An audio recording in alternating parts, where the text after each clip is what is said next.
Before we begin, make sure to like and subscribe to Dreadline Diaries, where true horror is more than just stories. Tonight we pull back the curtain on a man whose crimes are so disturbing, so inhuman they feel fictional. But this isn't fiction. This is the true story of David Parker Ray, the Toy Box Killer. In the scorching desert town of Truth or Consequences, New Mexico, a double-wide trailer sat behind a tall, barbed wire fence. Its windows were covered. The gate read, "No trespassing." For most people, it was just another odd home in a forgotten stretch of land. But behind that fence was a hell no horror writer could ever invent. David Parker Ray lived alone most of the time. People knew him as a quiet, polite mechanic who worked with the local parks department. Harmless, maybe a little odd.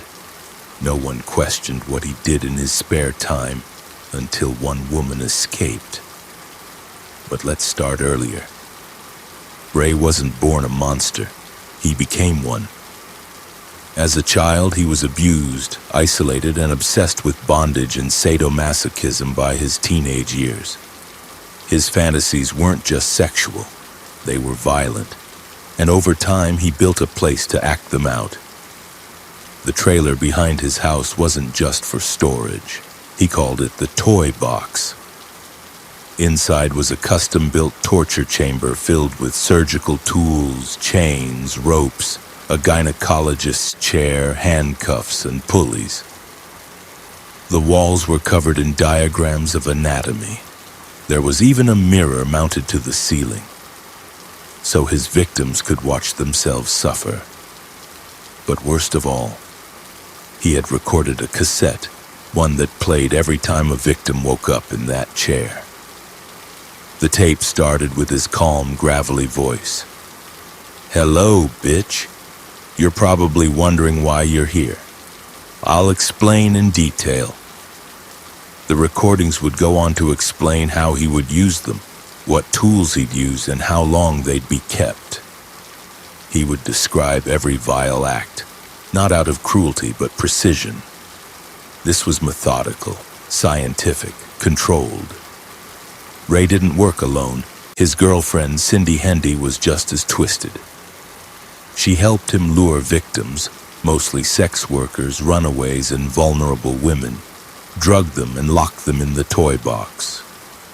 He also had help from his own daughter, Glenda Jessie Ray, a family business of suffering. Some victims were tortured for days, others for weeks, and when he was done, many were released, drugged, dumped on the road with their memories fractured. Some women had no idea what had even happened to them. Others were never seen again. Police never suspected anything.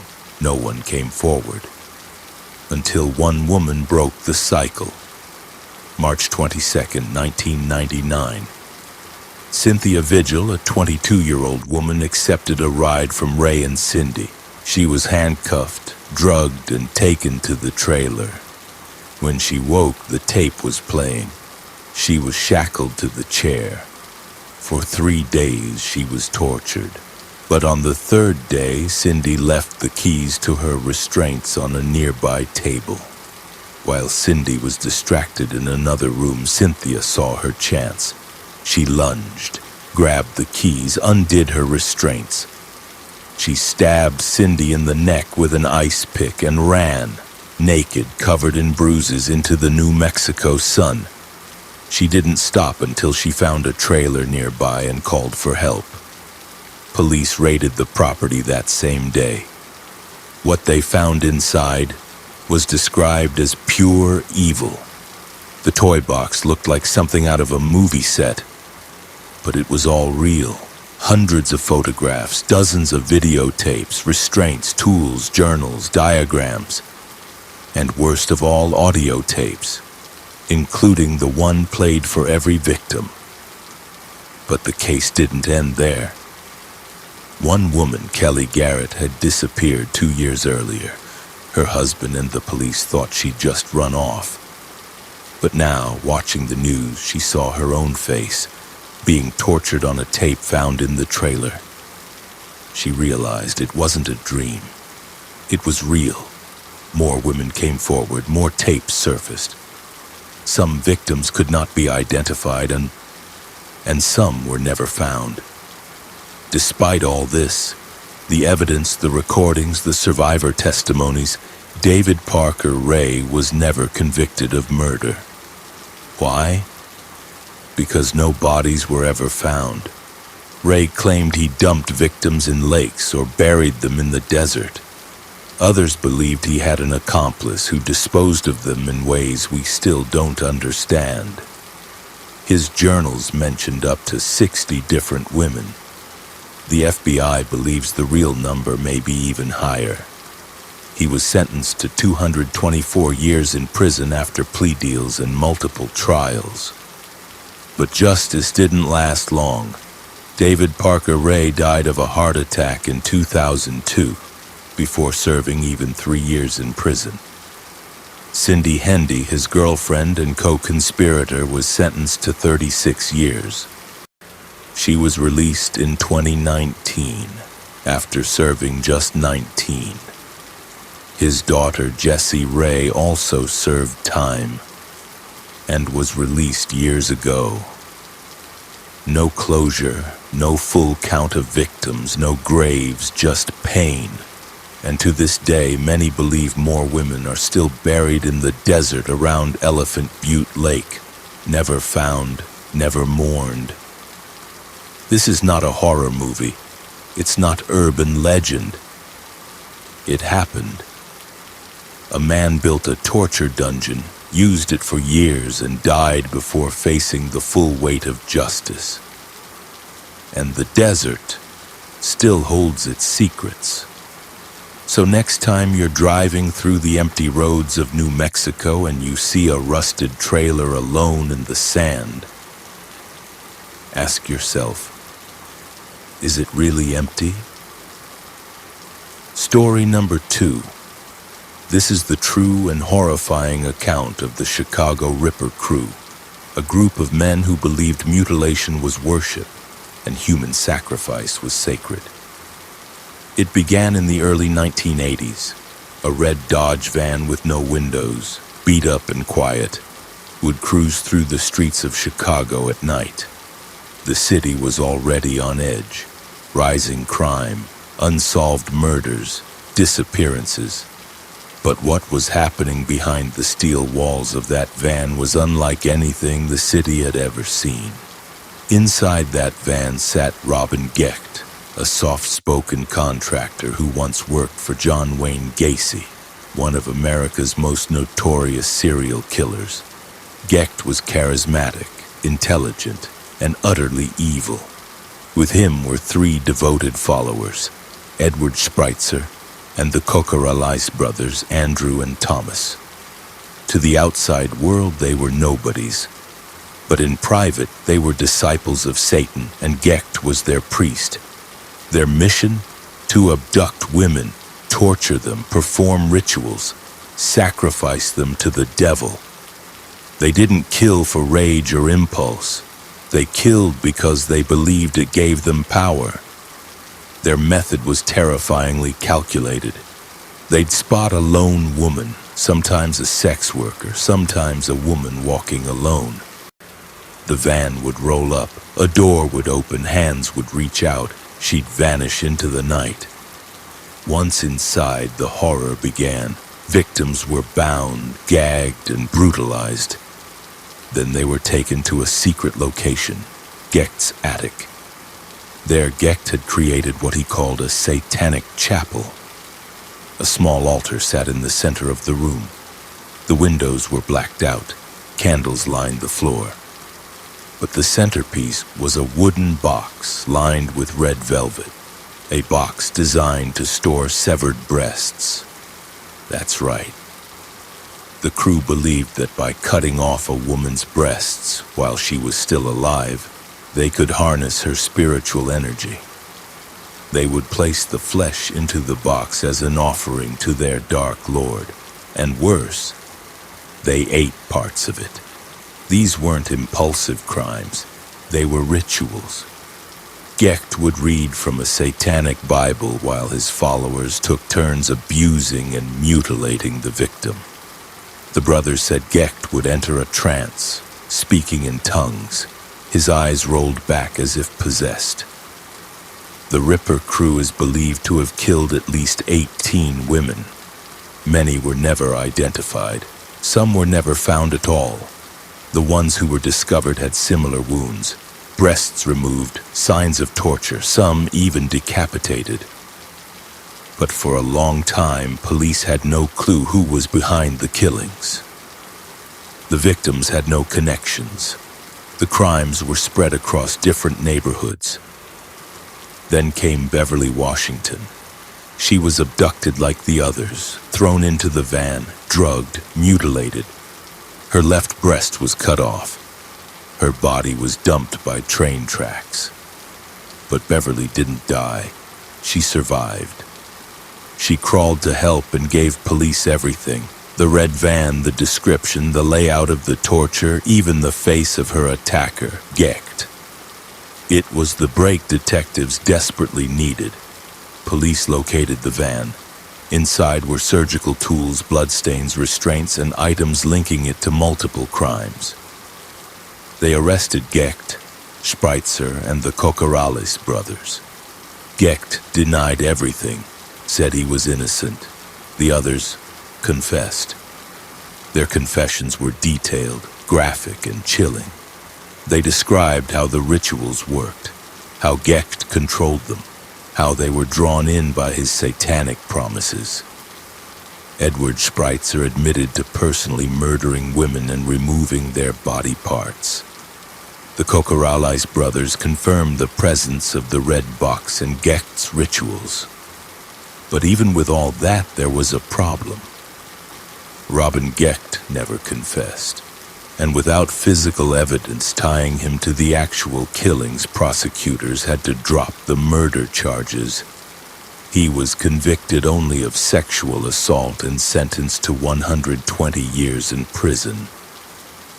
He has never been charged with a single murder. Edward Spreitzer was sentenced to death, later commuted to life in prison. Andrew Cocorales was executed in 1999. But Thomas Cocorales, he was released in 2019, after serving just 35 years. He walks free today. The red velvet box, gone. The attic altar, dismantled. The van, disappeared. Evidence lost. Victims forgotten. Some say Gecht still leads followers behind bars. Others say there were more members still at large. The truth? We may never know how deep this horror really went. What we do know is this. These weren't mindless killers. They were ritualistic, calculated, cold, and they didn't act alone. The Chicago Ripper crew is one of the most disturbing true crime stories in history. Not just for what they did, but because they got away with most of it. The city moved on. The headlines faded. But somewhere out there, the families of the missing still wait for answers. And as for Robin Gecht, he'll be eligible for parole in 2042. Think about that. Story number 3. It's about a real man. A man who lived with the dead, who turned children into dolls and kept them close. This is the horrifying true story of Anatoly Moskvin, the doll collector, Nizhny Novgorod, Russia, a cold, quiet city where the dead rest in sprawling cemetery. For years, people saw a peculiar figure walking through the gravestones, a thin, soft-spoken man with a backpack, sometimes sleeping near the graves, sometimes talking to them. His name was Anatoly Moskvin, a respected academic, a historian fluent in over a dozen languages. To most, he was eccentric, obsessed with death, yes, but harmless. What no one knew was that he was desecrating graves, not stealing jewelry, not vandalizing tombstones. He was taking bodies, Police discovered the truth by accident. A series of grave desecrations led them to his modest apartment. When they stepped inside, the officers were met with a suffocating smell of decay. And then they saw them, dolls, dozens of them, lined up in chairs, on shelves, resting on his bed. Some wore colorful dresses, some had wigs, some had their faces painted like porcelain toys, but they weren't dolls. They were the mummified remains of young girls, 29 in total. Their bodies carefully preserved, limbs wrapped in fabric, hollow sockets hidden beneath glass eyes. Anatoly hadn't just stolen corpses, he had lived with them, talked to them, celebrated birthdays, read bedtime stories, tucked them in at night. He called them his little friends, his girls, his family. When interrogated, Anatoly confessed without hesitation. Calm, articulate, and disturbingly cheerful, he explained that he was trying to bring the girls back to life. He said the girls spoke to him while he visited their graves, that they were afraid, that they were cold, that they wanted to come home. So he did. He studied ancient mummification rituals, mixed homemade embalming fluids, wrapped the bodies and filled them with rags and soft padding to keep them intact. He stuffed music boxes into their hollow chests so that, when touched, the corpses would sing. He sewed doll faces over their rotting features to make them prettier. Police also found detailed journals documenting the name of each girl, the date of exhumation, and their imagined personalities. Some had favorite meals, some had pet names. Some were shy, others chatty. One had a TV remote duct taped to her hands. He said she liked watching cartoons. Anatoly insisted he never hurt the girls, that he was saving them, that he loved them. He claimed the world abandoned them, but he didn't. In his bedroom, investigators found drawings, children's books, small shoes, and birthday cards addressed to the dead. One girl's corpse wore a tiara. Families of the victims were devastated. Parents who had visited their daughters' graves for years were horrified to learn they were buried empty. Some of the corpses had been missing for over 9 years. The grief was reopened rawer than ever. Anatoly was declared criminally insane. He was never tried in court. Instead, he was committed to a psychiatric hospital, where he remains. He has shown no remorse. He still asks to be released. He still believes he did nothing wrong. He once said to a reporter, "You abandoned your children to the cold earth. I brought them warmth. I brought them love. Who then is the monster?" To this day, Anatoly dreams of the dolls. He believes they're waiting for him, that they'll return, that the science will come, that one day he'll be reunited with them again. He didn't want a grave. He wanted a nursery, not an afterlife, but a second childhood, and he almost got away with it. So next time you walk past a graveyard, remember, sometimes the dead don't stay buried. Sometimes someone digs them up, and sometimes they tuck them in. Story number 4. This is the case of Lawrence Bittaker and Roy Norris, the Toolbox Killers. California, 1979. Sunshine, beaches, highways humming with freedom. But not all rides end well. Not all smiles mean kindness, and not every van returns a girl home. This is where our story begins. 2 men newly released from prison, one quiet, calculated, soulless, the other paranoid, disturbed, violent. Together they found each other behind bars. Lawrence Bittaker and Roy Norris didn't just become friends, they became predators. And when they got out, they made a plan. They would hunt girls, teenagers, hitchhikers, strays. They didn't want just a quick kill.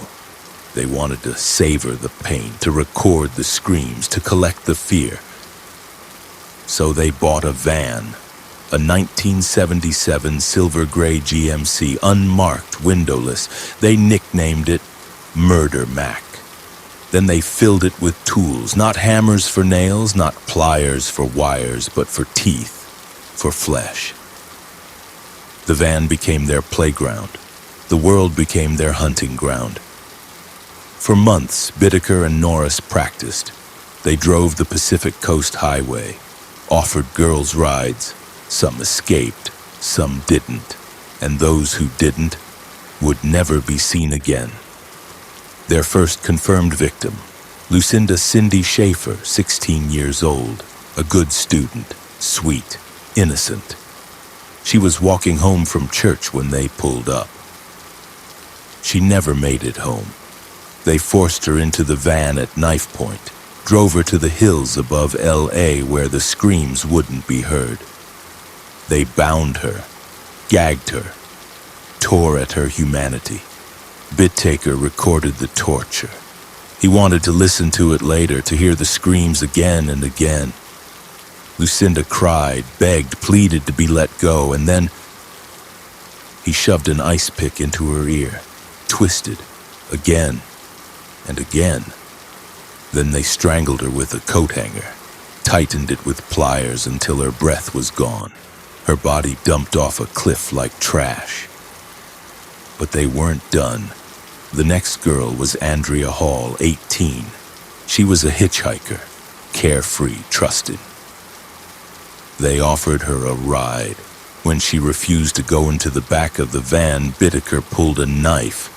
They drove to the same mountains, tied her down. They made her pose for Polaroids, forced her to smile. They laughed while she cried. Then he stabbed her in the chest, deep, deliberate, as if testing how long she would live. Then came Jackie Gilliam, 15, and Leah Lamp, 13, kidnapped together from a bus stop. These two lasted the longest. For 2 days they were tortured inside the van, screaming, bleeding, begging.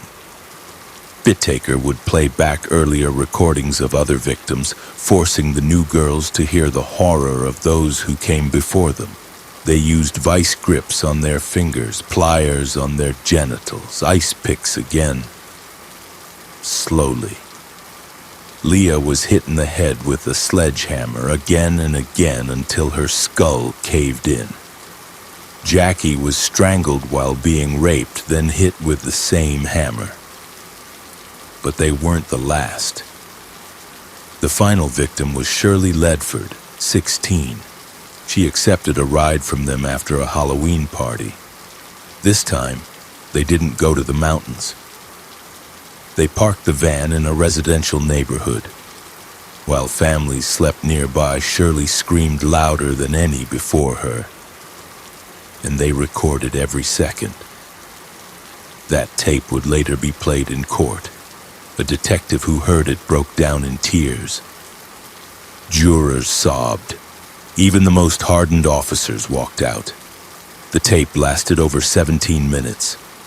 Screams, pleading, the sound of Bittaker raping her, Norris laughing, bones cracking, a hammer, a wrench, a scream that becomes a gurgle, then silence. They dumped her body on a random lawn. Her jaw was broken, her elbows shattered, one eye bulging from trauma. But eventually Norris cracked. He bragged to a friend in prison about the killings. That friend, an informant, went to the police. When arrested, Norris confessed everything in exchange for a lighter sentence. Bittaker stayed silent, smirking through it all. But inside Bittaker's apartment, police found the tapes, the photos, the tools, and the souvenirs, locks of hair, IDs, jewelry, all from the girls they tortured to death. The trial was gruesome, but Bittaker didn't care. He called it fun, said the screams were better than music.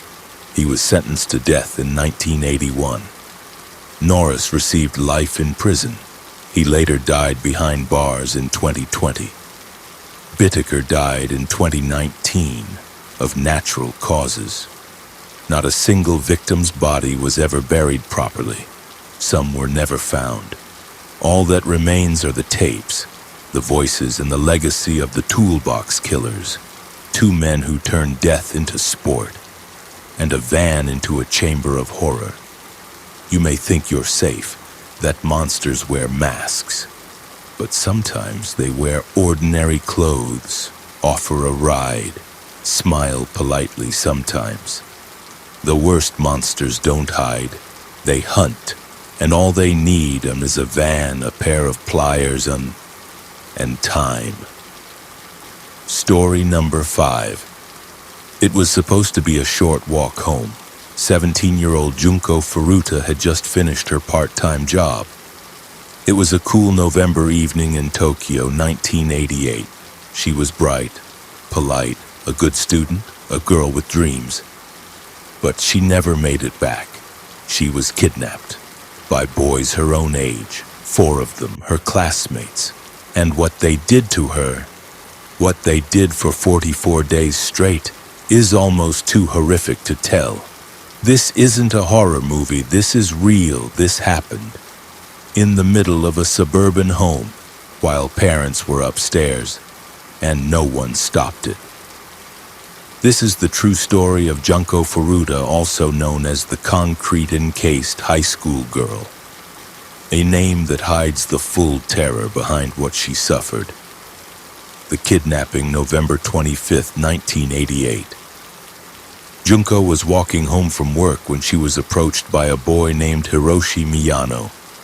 He was known at school, a troublemaker. He had ties to the Yakuza, the Japanese mafia. He offered to walk her home. She politely declined. That's when the trap was sprung. Another boy, Shinji Minato, kicked Junko from behind. She fell. Then they told her, if she screamed, they'd kill her family. They dragged her into an abandoned warehouse, assaulted her, then took her to Minato's house. And that's where she would be kept, for over a month, the House of Pain. It looked like a normal family home. Minato's parents were there, his brother. But they knew Junko was being kept in the basement. They didn't report it. They were too afraid of Hiroshi's Yakuza ties. Or maybe they didn't care. At first, Junko was forced to call her parents, to lie, to say she'd run away, was staying with friends. Then, the real horror began. Junko Furuta was raped over 500 times, beaten daily, burned, starved, left naked in the freezing cold. She was made to sleep outside in a balcony in the dead of winter. They would urinate on her, force her to eat cockroaches and drink her own urine. They inserted fireworks into her body, then lit them. They crushed her fingers with weights, broke her bones, tore off her eyelids, smashed her teeth with metal bars. At one point, she was so injured she could barely crawl. They didn't care. They laughed, invited other boys from school to join. Over 100 people are believed to have known what was happening. No one reported it. Junko tried to escape once. She crawled to a phone and called the police, but she was caught before she could say anything. After that, they punished her, poured lighter fluid on her and set her on fire, yet she survived for 44 days. She begged them to kill her, to end it. They didn't, not yet. The final days, January 4th, 1989. Junko couldn't speak anymore. Her injuries were too severe, her brain swelling, her organs failing. She was blind, deaf, barely breathing. That day, she beat one of the boys in a game of mahjong. He flew into a rage. They beat her with iron bars for hours, dropped dumbbells on her stomach, poured hot wax into her nose, then kicked her until her ribs shattered.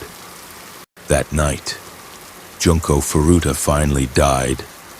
They stuffed her body in a 55-gallon drum, filled it with concrete. and dumped it near an industrial site. Like trash. Justice denied. A few weeks later, the police caught wind of a different crime. 2 boys bragging about a murder. They were brought in. Eventually, the truth came out. They found the barrel, inside Junko's broken body, still in her school uniform. But what happened next was another crime. Because all 4 boys were under 18, Japanese law protected their identities. They were sentenced to short prison terms. The ringleader, Hiroshi, got just 20 years. He was released, changed his name, and later arrested again for assaulting another man. None of them showed remorse. One even bragged about the murder after release. Another was seen partying just days after getting out. Junko's parents, devastated, received no justice, no closure. Only the memory of a daughter destroyed beyond recognition. The legacy in Japan, Junko Furuta's story has become a symbol of everything that can go wrong. The dangers of bystander silence, the failure of law, the darkness inside even the youngest souls. Today, her name is spoken in whispers. Students light candles in her memory. There are poems, songs, and documentaries, but no one can fully capture the hell she endured. She was just 17. She had dreams of working at an electronics company. She had friends, a family, a future, and it was stolen by boys who smiled, laughed, and got away with it. This story isn't just horror, it's a scream that still echoes, a wound that never healed. This was Dreadline Diaries, where the dead don't rest, because justice never came. And monsters? Sometimes they're still out there, wearing new names, living normal lives. They walk among us, while Junko sleeps forever in concrete.